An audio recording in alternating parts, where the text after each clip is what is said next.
Ultimatum जो है वो दिया गया है, उसको लेकर आप क्या कहेंगे? शरद पवार जी का कहना है कि राज्य सरकार इस पूरे मसले को लेकर गंभीर जो है वो नहीं दिखाई दे रही है। पहली बात तो यह है कि मैंने स्वयं कर्नाटक के मुख्यमंत्री जी से बात की है और मैंने उनको ये कहा है कि इस प्रकार की घटनाएं होना ठीक नहीं है। अपने देश में हमारा संविधान ये किसी भी राज्य में किसी को भी आने जाने की, वहाँ रहने की, वहाँ नौकरी करने की इजाजत देता है। तो अगर महाराष्ट्र की गाड़ियों पर हमला हो रहा है तो ये गलत बात है। मुझे कर्नाटक के मुख्यमंत्री जी ने आश्वस्त किया है कि वे स्वयं इसकी ओर ध्यान देंगे, इस पर एक्शन लेंगे और ऐसी वारदातें न हो ये वो देखेंगे। ये सारे मसले को मैं देश के गृह मंत्री आदरणीय अमित शाह जी तक भी ले जाने वाला हूं, उनको भी इस बारे में अवगत कराने वाला हूं और मुझे ऐसा लगता है कि इस बात की नौबत नहीं आएगी। ऐसी चीजें नहीं होनी चाहिए।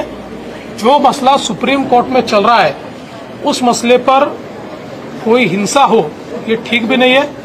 महाराष्ट्र में भी मैंने लोगों को ये कहा है कि एक्शन पर रिएक्शन देना ये ठीक नहीं है। उधर गाड़ियां फोड़ी गई तो हम यहाँ पर गाड़ियां रोकेंगे, ये भी सही नहीं है। और इसलिए महाराष्ट्र तो कानून व्यवस्था के लिए जाना जाता है, महाराष्ट्र गुंडागर्दी के लिए नहीं जाना जाता। तो महाराष्ट्र कानून व्यवस्था रखेगा, लेकिन उसके साथ साथ कर्नाटक की जिम्मेदारी है, वहाँ के शासन की भी जिम्मेदारी है कि कोई भी गलत व्यवहार महाराष्ट्र के लोगों के साथ न हो। सर, उन्होंने गवर्नमेंट अब मोर्चा भी निकालने वाली है 17 तारीख को, कैसे देखते हैं?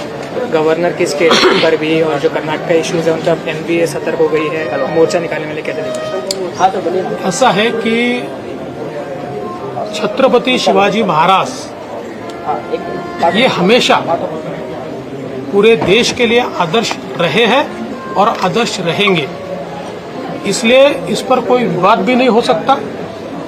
और किसी के स्टेटमेंट से, किसी के गलत बयान से या किसी के बयान का गलत अर्थ निकालने से, किसी भी बात से मुझे ऐसा लगता है कि छत्रपति शिवाजी महाराज का महत्व कोई भी कम नहीं कर सकता।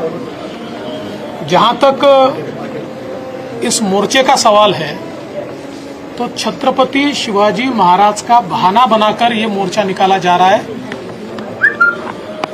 इनकी नाराजगी राज्यपाल जी के ऊपर दूसरी है, वो क्या है ये सभी को पता है, इसलिए वो टारगेट करने का प्रयत्न कर रहे हैं।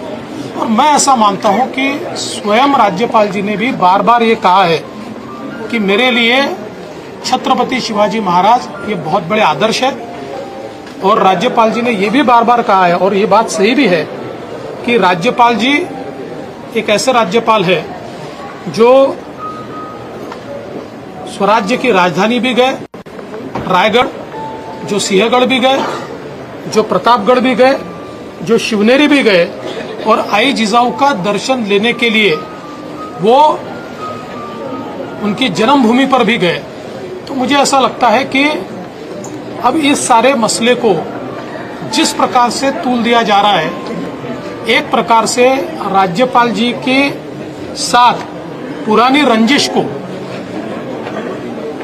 ताजा करने का प्रयास ये लोग कर रहे हैं। सर, महाविकास आघाडीचा मोर्चा काढणार जरी राज्यपाल बदलले तरी आम्ही मोर्चा काढण्याची जी भूमिका आहे त्यांची त्याबद्दल काय म्हणाले? छत्रपती शिवाजी महाराज महाराष्ट्राचे आणि देशाचे आदर्श कालही होते, आजही आहेत आणि उद्याही राहतील। कोणी काय बोललं याच्याने तो आदर्श कमी होणार नाही। एखादी गोष्ट असेल, त्याचा चुकीचा अर्थ निघत असेल किंवा चुकीचा अर्थ काढण्यात आला असेल किंवा कोणी चुकीचं बोललंही असेल, तरीही छत्रपतींचं स्थान हे बदलूच शकत नाही। त्यामुळे 17 तारखेचा जो मोर्चा आहे हा छत्रपतींचं नाव पुढे करून आपला राजकीय अजेंडा चालवण्याचं काम केलं जात आहे। सगळ्यांनाच माहिती आहे की राज्यपालांवर या पक्षांचा राग कोणत्या कारणाने आहे, तो राग काढण्याकरता आता छत्रपती शिवरायांचा उपयोग होतोय, जो अतिशय चुकीचा आहे। छत्रपती शिवरायांचा उपयोग राजकारणाकरता करणं अतिशय अयोग्य आहे।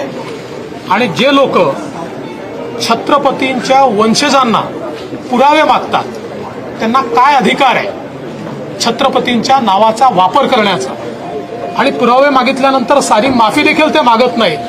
त्यांना काय अधिकार आहे राज्यपालांना प्रश्न विचारण्याचा. त्यामुळे मला असं वाटतं की हे जे काही सगळं चाललेलं आहे, छत्रपतींच्या नावाने राजकारण चाललंय, पण छत्रपतींचं नाव कोणीही कमी करू शकत नाही.